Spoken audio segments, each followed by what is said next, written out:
ഇനി അടുത്തൊരു പാറ്റേണിലുള്ള ക്വസ്റ്റ്യനാണ് നമ്മൾ ചെയ്യാനായിട്ട് പോകുന്നത്. ഈ ഒരു പാറ്റേൺ ചോദിക്കാൻ ചാൻസ് ഉള്ളതാണ്. The third term of an arithmetic sequence is 15. എന്താ പറഞ്ഞിരിക്കുന്നത്? തേർഡ് ടേം എന്ന് പറഞ്ഞു കഴിഞ്ഞാൽ 15 ആണെന്ന് പറഞ്ഞിട്ടുണ്ട്. അതായത് T3 എത്രയാണ്? 15 ആണ്. എയ്ത്ത് ടേം എന്ന് പറഞ്ഞാൽ 35 ആണെന്ന് പറയാം. T8 35 ആണെന്ന് തന്നിട്ടുണ്ട്. അങ്ങനെയെങ്കിൽ നിങ്ങളടുത്ത് ചോദിക്കുകയാണ് 13ാമത്തെ ടേം കണ്ടുപിടി, 23ാമത്തെ കണ്ടുപിടി. എങ്ങനെ നമ്മളിത് കണ്ടുപിടിക്കുമെന്ന് നമുക്ക് നോക്കാം. തേർഡ് ടേമിനെ നമുക്ക് എങ്ങനെ എഴുതാം? T3 = A + 2D എഴുതാമല്ലോ. Equal to എത്രയാണ്? 50. അതിന് ഇക്വേഷൻ നമ്പർ 1 എന്ന് കൊടുത്തോ നിങ്ങൾ. ആൻസറാണ്.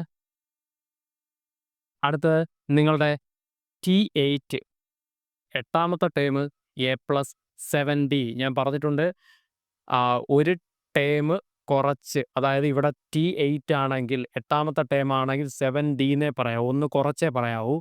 n-1 × D എന്നുള്ള ഇക്വേഷനിൽ നിന്ന് നമ്മൾ 8 - 1 എന്ന് പറയുമ്പോൾ 7D. ഓക്കെ, അതെത്രയാണ്? 35. നമുക്ക് എന്ത് കിട്ടി? 2 ഇക്വേഷൻസ് നമുക്ക് കിട്ടിയിട്ടുണ്ട്. അപ്പോൾ നമുക്ക് എന്ത് ചെയ്യണം? സബ്സ്ട്രാക്ട് ചെയ്യണം. ഈ സെക്കൻഡ് ഇക്വേഷനിൽ നിന്ന് ഫസ്റ്റ് ഇക്വേഷൻ സബ്സ്ട്രാക്ട് ചെയ്യണം. നിങ്ങൾ മനസ്സിലാക്കണം, കൃത്യമായിട്ട് സ്റ്റെപ്പ് എഴുതി പോകുന്നതിന് മാർക്കുകൾ ഉണ്ടാവും. ഡയറക്റ്റ് എഴുതി വയ്ക്കുന്ന 1 മാർക്കിൻ്റെ 1/2 മാർക്കിൻ്റെ ക്വസ്റ്റ്യൻസ് ആയിരിക്കും. 3 മാർക്ക് 4 മാർക്കൊക്കെ വരുമ്പോഴത്തേക്ക് സ്റ്റെപ്പ് എഴുതി തന്നെ ചെയ്യണം. ഇതെങ്ങനെയാണ് കിട്ടിയെന്ന് നമുക്ക് അറിയിക്കണം. സബ്സ്ട്രാക്ട് ചെയ്യുക. സെക്കൻഡ് ഇക്വേഷനിൽ നിന്ന് ഫസ്റ്റ് ഇക്വേഷനെ സബ്സ്ട്രാക്ട് ചെയ്യുകയാണ് നമ്മൾ ചെയ്യുന്നത്. സെക്കൻഡ് ഇക്വേഷനെയാണ് 2 ഇട്ടിട്ട് ഒരു റൗണ്ട് ഇടുക, -1 ഇട്ട് റൗണ്ട് ഇടുക.